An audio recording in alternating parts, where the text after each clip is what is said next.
여호수아서는 구약 성경의 6번째 있는 책입니다. 창세기부터 신명기까지 이 모세 오경은 하나님이 아브라함을 통하여 또 이스라엘을 시내산에서 만나시면서 약속의 말씀들을 주셨습니다. 이 모세 오경은 하나님의 약속으로 가득 차 있는데 여호수아서는 그 약속이 어떻게 성취되는지를 우리에게 보여줍니다. 그리고 여호수아서가 시작할 때 모세가 죽은 후에 이렇게 시작을 하는데 이것은 이스라엘 가운데 위기 상황을 말합니다.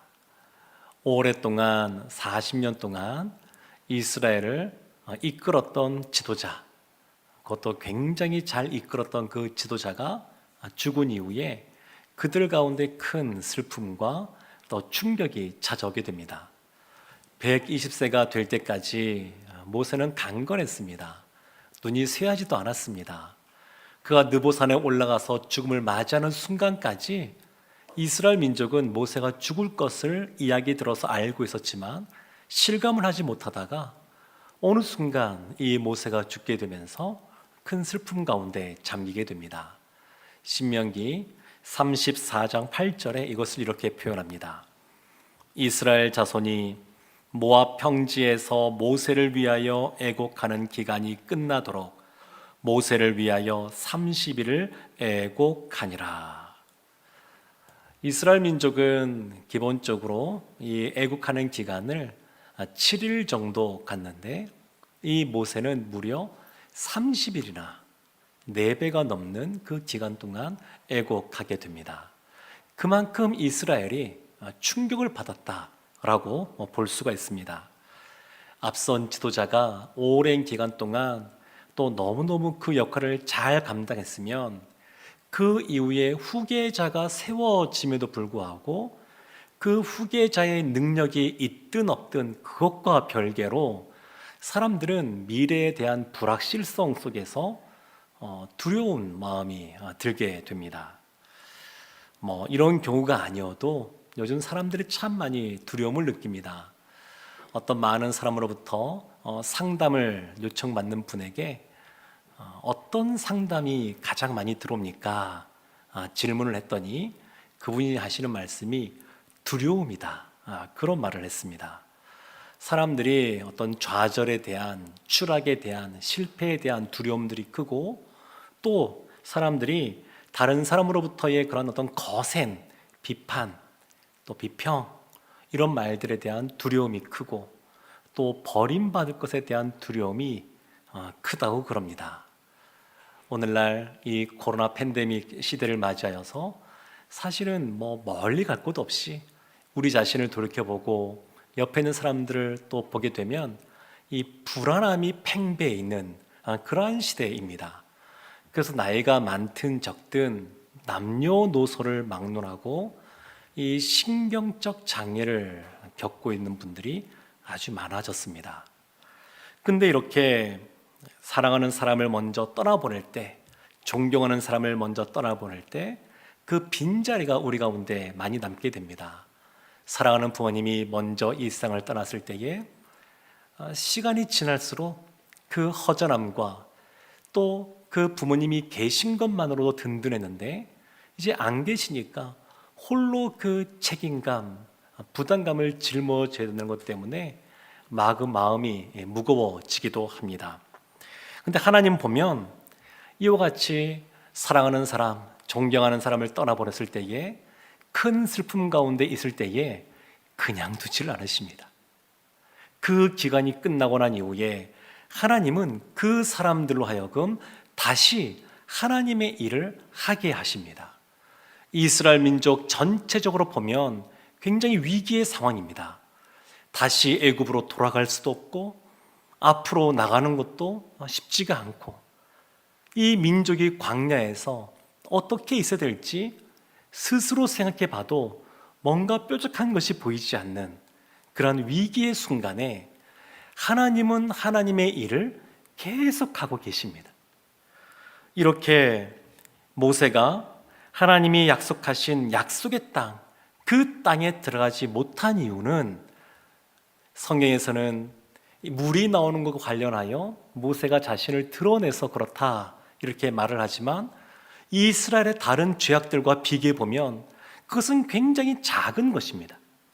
그럼에도 불구하고 하나님이 모세는 거기까지, 약속의 땅을 바라보는 거기까지만 허락하셨습니다. 왜냐하면 이제 약속의 땅은 새로운 시대이기 때문에 그렇습니다. 모세는 율법을 상징하는 사람입니다. 하나님의 나라는 율법으로 들어가는 것이 아니라 믿음으로, 은혜로 들어감을 이 사건을 통하여 하나님이 우리에게 보여주고 있습니다. 이 모세가 들어가지 못한 이유는 이스라엘은 그동안 애굽에서 노예로 오랫동안 살면서 노예 근성이라는 것이 생겼습니다. 광야의 40년 시간 동안 그들은 적극적으로 무엇인가 농사를 짓거나 일하지 않았습니다. 모세를 통하여 하나님이 그들 가운데 먹을 것들을 주셨습니다. 어느 순간 그들은 그것이 익숙한 겁니다. 그냥 주시는 것, 그냥 받아 먹는 걸로 익숙한 겁니다. 새는 하늘을 날아다녀야 됩니다. 근데 새장 속에 갇혀 있으면 그 주인이 주는 먹이, 그것만 먹다 보게 되면 어느 순간 새장 문을 열어놔도 날아갈 생각을 하지 않습니다. 그냥 그 영역 안에, 그 새장이라고 하는 좁은 영역 안에 그냥 갇혀 있게 됩니다. 근데 하나님이 이스라엘로 하여금 여전히 함께 하시고 여전히 은혜를 베풀어 주시지만 이제는 가만히 앉아서 받아먹는 그러한 시기가 아니라 이제는 새가 창공을 날아가듯이 적극적으로 하나님이 허락하신 약속의 땅에 가서 땀 흘리며 하나님이 주시는 은혜를 맛보기를 원하셨습니다.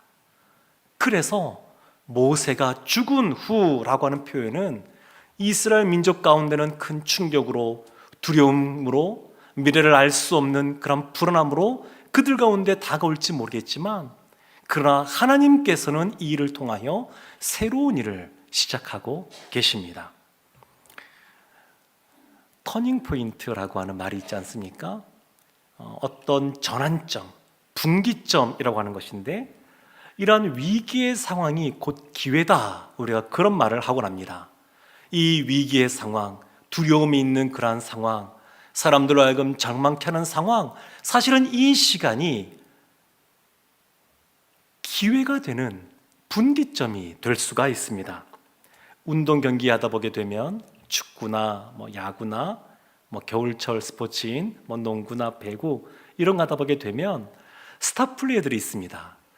그 선수는 특별히 주목받는 선수들이 있습니다. 이들은 보면 자기 팀이 뒤지는 상황 속에서도 어떻게든 간에 마지막에 득점을 해서 경기를 뒤집는 사람들, 이런 사람들이 있습니다. 이런 사람뿐만 아니라 교체 선수도 있습니다. 누군가가 빠지게 되면 미리 다 준비되었던, 전술적으로나 체력적으로나 그 팀에 이렇게 잘 녹여져 있던 사람이 그 팀의 분위기를 반전시키기 위해서 교체 선수로 들어가기도 합니다. 모세가 죽은 후에 하나님이 여호수아를 그와 같은 사람으로 세우셨습니다. 교체해서 후계자로서 그것을 이어받으면서도 그 위기 상황을 극복할 수 있는 사람으로 하나님이 여호수아를 세우고 계십니다. 다이어트 광고 이런 거 보게 되면 비포와 애프터, 이전과 이후를 비교하는 사진들이 있습니다. 근데 예수님 믿는 것도 이와 같습니다.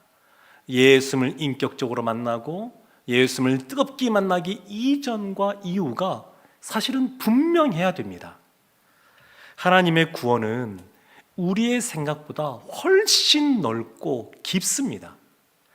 사랑하는 성도 여러분, 이 여호수아서는 그래서 모세가 죽은 후라고 하는 이 위기의 순간으로 시작하지만 우리를 미래로 이끌어가는 그러한 것을 우리에게 보여줍니다.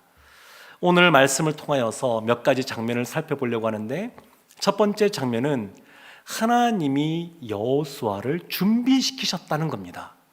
여호수아는 준비된 지도자였습니다. 여호수아의 생애와 관련하여서 출애굽기, 민수기 그리고 여호수아서에 보면 그 내용들이 자세히 나오는데, 출애굽기와 민수기에서 여호수아와 관련하여 주요한 사건 3가지가 기록되어 있습니다. 첫 번째는 아말렉 전투입니다. 출애굽기 17장 9절 말씀입니다. 모세가 여호수아에게 이르되 우리를 위하여 사람들을 택하여 나가서 아말렉과 싸우라. 내일 내가 하나님의 지팡이를 손에 잡고 산 꼭대기에 서리라.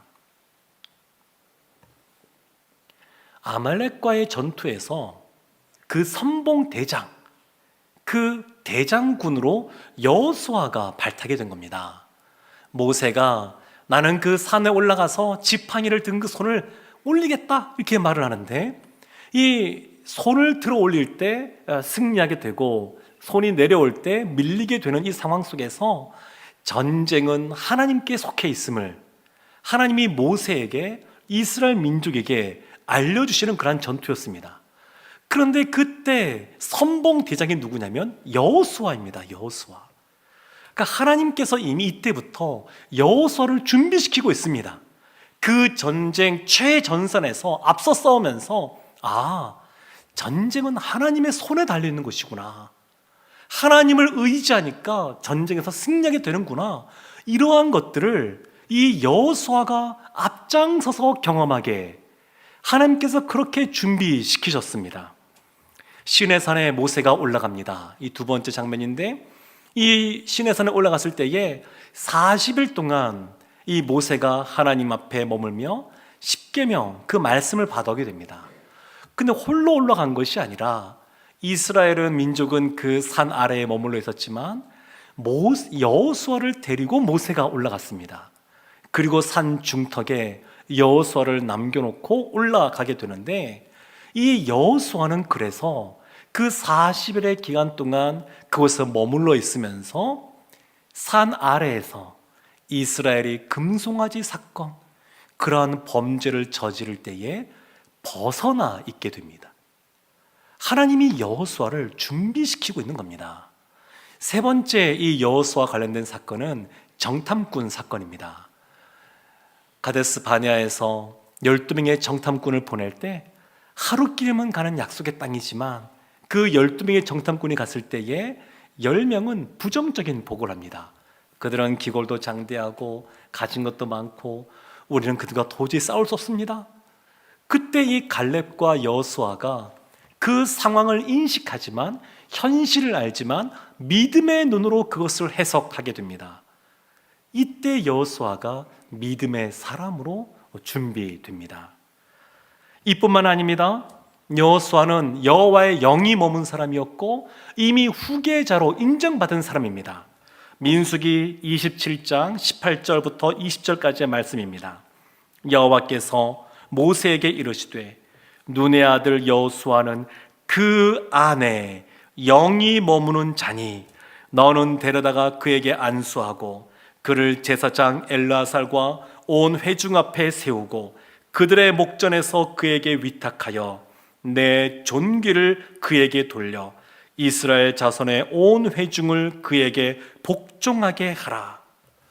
여호수아는 여호와의 영이 머무는 사람, 성령 충만한 사람이었습니다. 그리고 이 여호수아는 이미 후계자로서 인정받은 사람이었습니다. 그뿐만이 아닙니다. 이 여호수아에게 지혜가 있었습니다. 신명기 34장 9절 이렇게 말합니다. 모세가 그의 아들 여호수아에게 안수하였으므로 그에게 지혜의 영이 충만하니 이스라엘 자손이 여호와께서 모세에게 명령하신 대로 여호수아의 말을 순종하였더라. 여호수아는 준비된 사람이었습니다. 하나님이 준비시켰습니다. 사건들을 통하여 믿음을 갖게 하시고, 그리고 하나님이 성령의 충만함으로 지혜의 영으로 함께 하셨습니다. 이 정도 되면 여호수아가 모세가 죽은 이후에 그 모든 것을 재빨리 정리하고 새로운 시대를 열어갔을 것 같은데 실제로는 그렇지 못했습니다. 이것이 2번째 살펴볼 내용인데, 여호수아는 움츠러들었습니다. 움츠러든 여호수아를 볼 수 있습니다. 여호수아 생활 때 모세는 너무너무 위대한 지도자였습니다. 자기과 비교가 안 됩니다. 본인도 소소하게 전쟁에 앞서 싸워나가면서 승리를 경험하고 이런저런 것들을 경험했지만 모세를 생각하니까 비교가 되지 않습니다. 모세가 얼마나 위대한 지도자인지 신명기 34장 10절부터 12절까지 말씀이 이렇게 말합니다. 그 후에는 이스라엘의 모세와 같은 선지자가 일어나지 못하였나니 모세는 여호와께서 대면하여 아시던 자요 여호와께서 그를 애굽 땅에 보내사 바로와 그의 모든 신하와 그의 온 땅의 모든 이적과 기사와 모든 큰 권능과 위엄을 행하게 하심에 온 이스라엘 목전에서 그것을 행한 자이더라. 얼마나 위대한 선지자였는지. 이 모세 이후에 모세와 같은 사람이 없었습니다. 하나님을 이렇게 대면하는 사람이 없었습니다. 이 모세가 애굽에서 행한 그러한 이적과 기사, 그리고 홍해를 가르고, 그리고 이 광야에서 반석에서 물이 나오게 하고 쓴물이 단물이 되게 하고, 이 모든 것들을 모세가 하나님께 쓰임 받으면서 행했습니다. 그러니까 여호수아가 생각할 때 도저히 비교 대상이 아닙니다. 따라갈 수가 없습니다. 여호수아 1장 1절에 이렇게 말합니다. 여호와의 종 모세가 죽은 후에 여호와께서 모세의 수종자 눈의 아들 여호수아에게 말씀하여 이르시되, 모세는 여호와의 종이라고 말합니다. 여호와의 종. 엘리야 선지자 시대 때부터 이 여호와의 종이라는 것이 점점 일반적으로 쓰여지기 시작하는데, 이때만 하더라도 이것은 특별한 표현입니다. 여호와의 종입니다, 모세가. 근데 여호수아는 뭐라고 표현하냐면 모세의 수종자, 모세의 수종자입니다.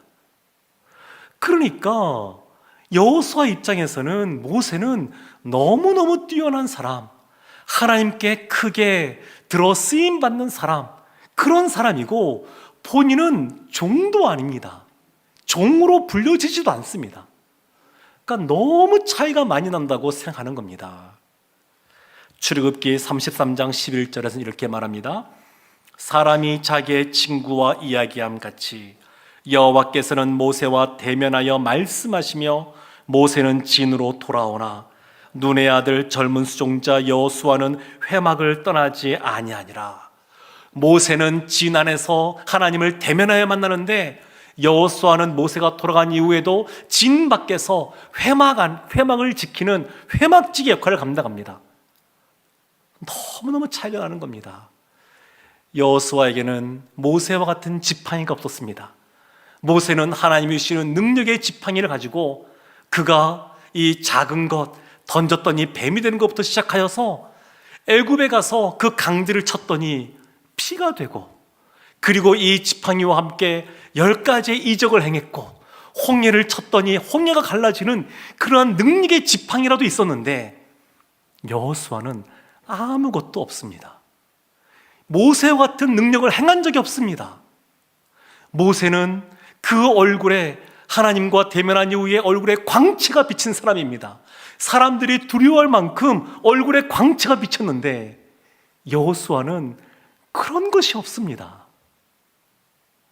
여호수아에게 주어진 것은 뭐냐면 오직 여호와의 말씀에 순종이라, 이거밖에 없습니다. 하나님이 모세를 얼마나 크게 들었었는지 그걸 생각하니까 모세가 스스로 작게 여겨지고 내가 감당할 수 있을까, 그런 마음이 드는 겁니다. 뿐만 아니라 그가 가야 될 가나안 땅, 약속의 땅은 그 가나안 족속들이 강대합니다. 무기도 그들은 발달된 무기를 갖고 있고 성벽도 있습니다. 고대 전쟁에서 성벽에 있으면 공격하는 측과 수비하는 측이 7대3 이런 말을 합니다. 훨씬 수비하는 쪽이 유리합니다. 공격하는 쪽이 어렵습니다. 그런데 그들은 그 지형도 잘 압니다. 박습니다. 전술적으로도 뛰어납니다. 뭐 하나 내세울 곳이 없는 겁니다. 본인을 봐도, 이스라엘 민족을 봐도 과연 약속의 땅에 들어갈 수 있을까? 이 여호수아가 두려움이 드는 겁니다. 스스로 생각해도 이거 어렵다 이런 생각이 드는 겁니다. 사랑하는 성도 여러분, 위대한 그런 문학 작품들을 봐도 희극으로 끝나기보다 비극으로 끝나는 것들이 많이 있습니다. 우리의 인생 가운데 기쁘고 즐겁고 행복한 것보다 때로는 견디고 또 슬픔을 이겨내야 될 일들이 사실은 더 많기 때문에 그런 것이 아닌가 싶기도 합니다. 해밍웨이가 쓴 노인과 바다를 보게 되면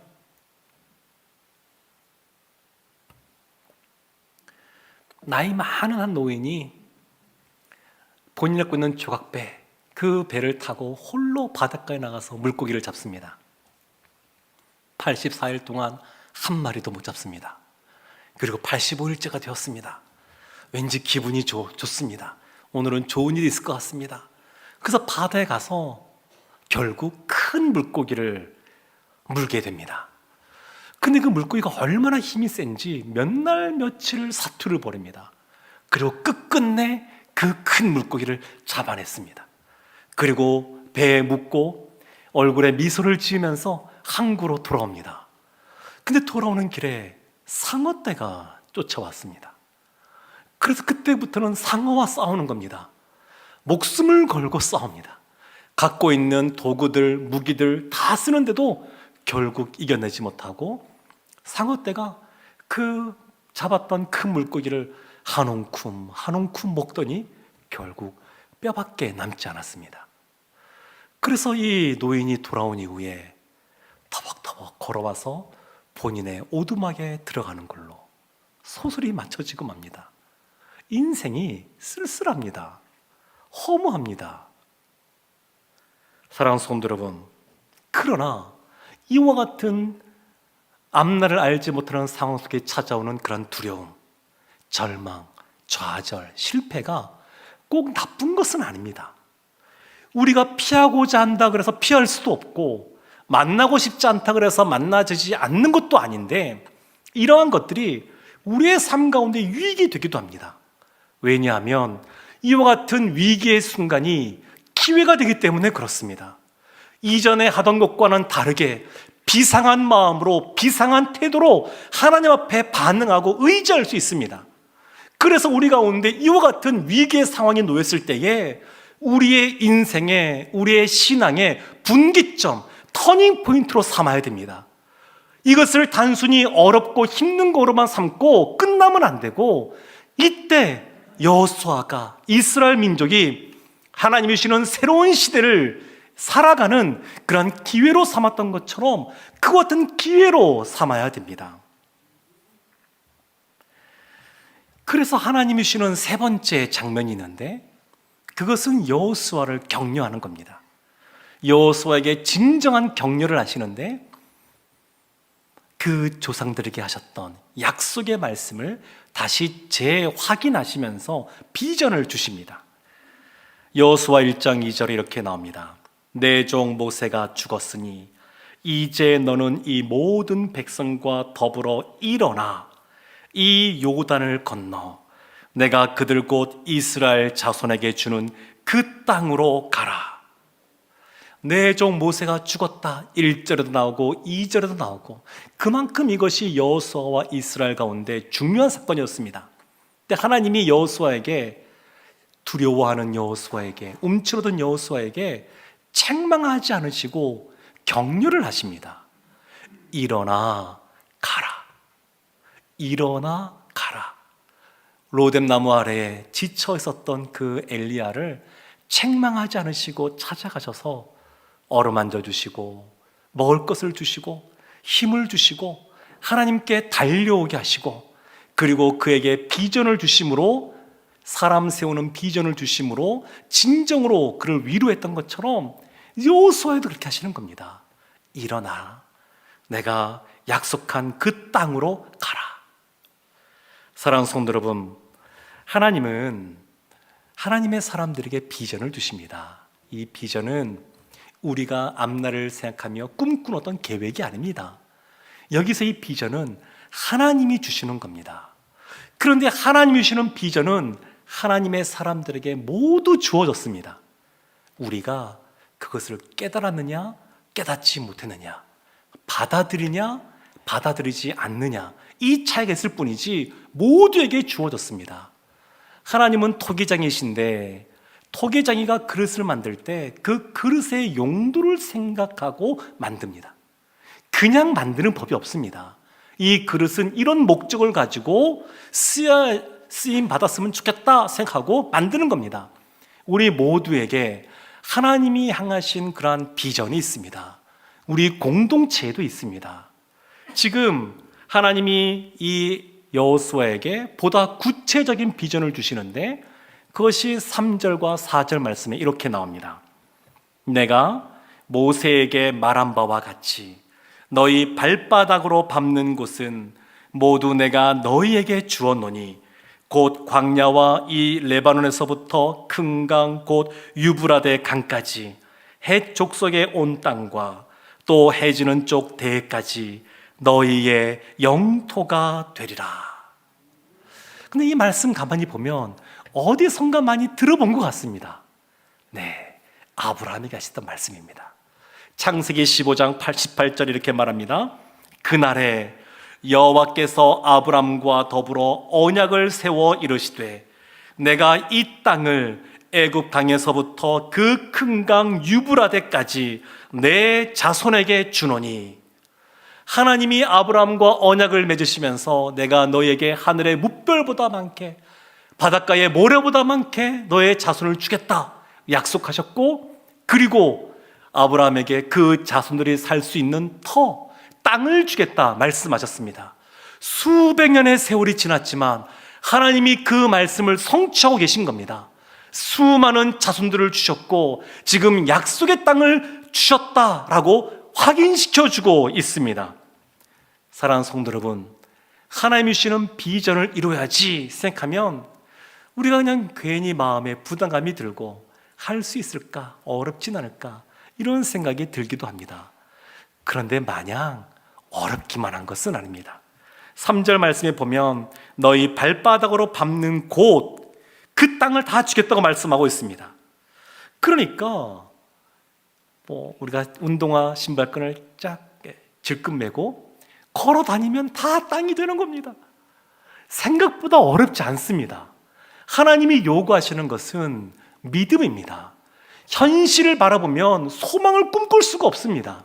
현실을 보면 절망할 수밖에 없습니다. 그런데 이때 믿음의 눈으로 하나님을 바라봐야, 그래야 소망을 꿈꿀 수가 있습니다. 너희의 영토가 되리라. 미래 시제로 쓰여졌습니다. 4절 끝에 나와 있는 이 부분이 미래 시제로 쓰여져 있지만 전능하신 하나님께서는 앞에서는 이 미래가 현재입니다. 현재. 왜냐하면 하나님은 반드시 이것을 이루시고 성취하시는 분이시기 때문에 그렇습니다. 사랑하는 성도 여러분, 전선은 치열하지만 그 전쟁의 결과는 이미 정해져 있습니다. 우리가 왜 앞날을 생각하면서 두려워하느냐? 결말을 모르기 때문에 그렇습니다. 근데 결말을 알면, 이렇게 되는구나 알면 담대하게 그 길을 걸어갈 수가 있습니다. 바라기는 하나님이 이 여호수아에게 너의 결론이 이럴 거야, 이것을 알려주고 그를 격려하시는 것처럼 우리에게도 우리의 마지막을 알려주시고 그 길을 가게 하실 줄로 믿습니다. 여호수아라는 이름의 뜻이 있습니다. 이 여호수아라는 이름이 어디서 나오냐면 민수기 13장 16절에 이렇게 나옵니다. 이는 모세가 땅을 정탐하러 보낸 자들의 이름이라. 모세가 눈의 아들 호세아를 여호수아라 불렀더라. 원래 이름은 호세아입니다. 호세아, 구원자라는 뜻의 호세아. 근데 모세가 여호수아라고 바꾸어 주었습니다. 여호수아라는 뜻은 하나님께 여호와께서 구원하신다, 그런 뜻입니다. 하나님이 주권적으로 구원하신다라는 뜻입니다. 신약의 헬라어로 이것을 바꾸면 예수가 됩니다. 예수. 지금 하나님께서는 이 여호수아라는 이름을 통하여서 구원이 어떻게 주어지는지를 우리에게 알려주고 있습니다. 우리의 입장에서 보게 되면 하나님께서 주권적으로 구원하신다, 이것이 우리에겐 굉장히 수동적으로 느껴집니다. 그러나 하나님의 구원은 우리의 능력으로 주어지는 것이 아니고 하나님을 의지하고 하나님을 붙들 때 우리에게 승리가 주어지는 것입니다. 하나님께서 이 여호수아 마지막에 이렇게 말씀하십니다. 24장 29절에 이 일 후에 여호와의 종 눈의 아들 여호수아가 110세에 죽음에, 여호수아를 모세의 수종자라고 말하지 않고 여호와의 종이라고 말합니다. 여호수아에게 주어졌던 많은 그러한 미션들, 사명들, 말씀에 순종해야 될 것들, 그 모든 것들을 다 감당 이후에, 그 모든 것을 마친 이후에 하나님이 여호와의 종으로 인정해 주십니다. 사랑하는 성도 여러분, 우리는 인생을 아름답게 살기를 원합니다. 어떤 인생이 아름다우냐? 마지막까지 주어진 것을 감당할 때 아름다운 인생이 됩니다. 사랑하는 성도 여러분, 여호수아는 현실을 바라보면 두려워할 수밖에 없는 우리와 같은 존재였습니다. 그럼에도 불구하고 하나님이 그를 준비시키시고 다시 비전을 확인시켜 주시고 그에게 담대하라 말씀하시고, 전쟁이 아니라 칼과 창으로라는 싸움이 아니라 하나님의 말씀에 순종하는 전쟁, 여리고성 전투에서 그냥 하루에 한 바퀴씩 도는 것을 통하여서 말씀에 순종함으로 승리케 하는 하나님의 전쟁을 경험하게 하십니다. 그리고 오늘날 우리에게도 동일하게 그 하나님이 역사하실 줄로 믿습니다. 현실을 바라보는 것이 아니라 하나님을 바라보고 하나님이 주신 약속의 말씀을 붙잡고 소망을 품고 나아가 하나님이 주시는 승리, 은혜를 경험하는 우리 모두가 되기를 주님의 이름으로 축원합니다. 아멘. 기도하겠습니다. 하나님, 실타래와 같이 엉켜있는 우리의 문제, 우리의 두려움, 오직 하나님만이 푸실 줄로 믿습니다. 믿음으로 하나님께 소망을 품고 나아가 하나님이 주시는 은혜와 승리를 경험하는 우리 모두가 되게 하여 주옵소서. 예수님의 이름으로 기도합니다. 아멘.